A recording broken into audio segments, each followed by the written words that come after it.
Selamat pagi semuanya, nama saya Sita Sundalila dari Universitas Krishna Dipayana. Saya selaku penyaji yang didukung oleh Ibu dosen sebagai penanggung jawab dan pembimbing Ibu Susetya Herawati.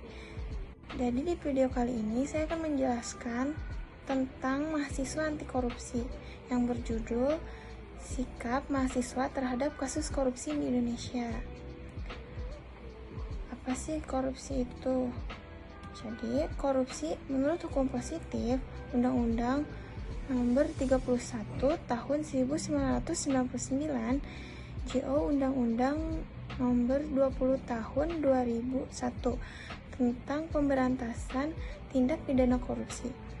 Korupsi adalah perbuatan setiap orang, baik pemerintahan maupun swasta, yang melanggar hukum, melakukan perbuatan memperkaya diri sendiri atau orang lain, atau korporasi yang dapat merugikan keuangan negara. Berikut contoh korupsi yang terjadi di Indonesia. Yang terbaru, mega korupsi kasus PT Timah yang merugikan negara sebesar 300 triliun, yang menjadikan kasus ini menjadi kasus korupsi terbesar di Indonesia, nomor 1. Disusul kasus korupsi BLBI, Surya Darmadi, kondensat ilegal, Asabri, dan lain-lain, yang dengan sadarnya melakukan korupsi dan sangat merugikan negara. Dan terbaru, di akhir tahun 2024, Polri mengungkapkan 1.280 kasus korupsi dan baru diselesaikan 33,7%, serta mengamankan 830 tersangka. Jadi, apa sih yang menyebabkan koruptor berkorupsi? Yang pertama, adanya faktor internal. Menurut teori Ghosn, faktor internal dibagi menjadi 2. Yang pertama, berdasarkan perilaku individu seperti rakus, ramah, moral yang lemah, gaya hidup yang konsumtif. Dan yang kedua, berdasarkan aspek sosial. Yang kedua, adanya faktor eksternal. Yang pertama, aspek sosial, yaitu kehidupan sosial seseorang dalam mendorong terjadinya korupsi, terutama keluarga. Bukannya mengingatkan atau memberi hukuman, tetapi keluarga justru mendukung seorang korupsi untuk memenuhi keserakahan mereka. Dan yang kedua, aspek politik. Tujuan politik untuk memperkaya daripada akhirnya menciptakan money politik.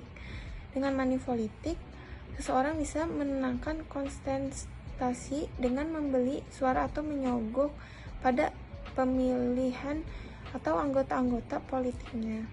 Dan yang ketiga, aspek hukum. Hukum menjadi faktor penyebab korupsi. Jika banyak produk hukum yang tidak jelas aturannya, pasal-pasalnya multitafsir, dan ada kecenderungan hukum dibuat untuk menguntungkan pihak-pihak tertentu. Dan yang keempat, aspek ekonomi. Faktor ekonomi sering dianggap sebagai penyebab utama korupsi, di antaranya tingkat. Yang keempat, aspek ekonomi. Faktor ekonomi sering dianggap sebagai penyebab utama korupsi, di antaranya tingkat pendapatan atau gaji yang tak cukup untuk memenuhi kebutuhan. Dan yang kelima, aspek organisasi, yaitu faktor eksternal. Penyebab korupsi lainnya adalah organisasi tempat koruptor berada. Biasanya organisasi ini memberi andil terjadinya korupsi karena membuka peluang atau kesempatan. Berikut dampak yang terjadi karena adanya korupsi menurut Pusat Edukasi Anti Korupsi. Yang pertama, dampak korupsi di bidang ekonomi. Korupsi berdampak buruk pada perekonomian sebuah negara.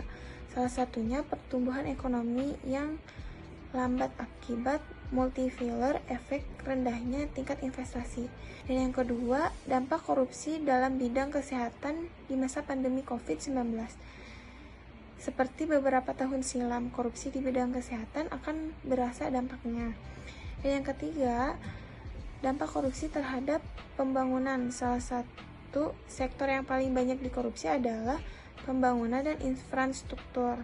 Yang keempat, korupsi meningkatkan kemiskinan. Tentu sangat jelas kan, korupsi berdampak kemiskinan karena oknum koruptor telah merugikan negara. Mereka jaya yang miskin makin menjerit. Dan yang kelima, dampak korupsi terhadap budaya. Korupsi juga berdampak buruk terhadap budaya dan norma masyarakat. Ketika korupsi telah menjadi kebiasaan, maka masyarakat akan menganggapnya sebagai hal yang lumrah dan bukan seperti hal yang berbahaya. Selanjutnya, peran mahasiswa dalam memberantas korupsi. Yang pertama, moralitas. Sebagai generasi penerus bangsa, mahasiswa diharapkan memiliki kemampuan interpersonal yang lebih tinggi sehingga memilih moral, rasa peduli, dan rasa bertanggung jawab. Yang kedua, identifikasi.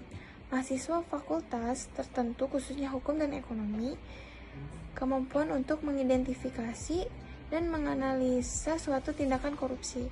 Dan yang ketiga, pelaporan. Seorang mahasiswa yang telah mengidentifikasi adanya tindakan korupsi oleh suatu entitas cenderung berhasil melaporkan tindakan korupsi. Dan yang keempat, generasi masa depan. Ketika mahasiswa yang memiliki moralitas tinggi dan memiliki kemampuan interpersonal tinggi naik dan menggantikan generasi sekarang yang dianggap dengan penuh koruptor. Jadi kita sebagai mahasiswa harus berusaha untuk pencegahan suatu korupsi di Indonesia. Semoga presentasi saya kali ini bisa bermanfaat untuk kalian yang menonton video ini.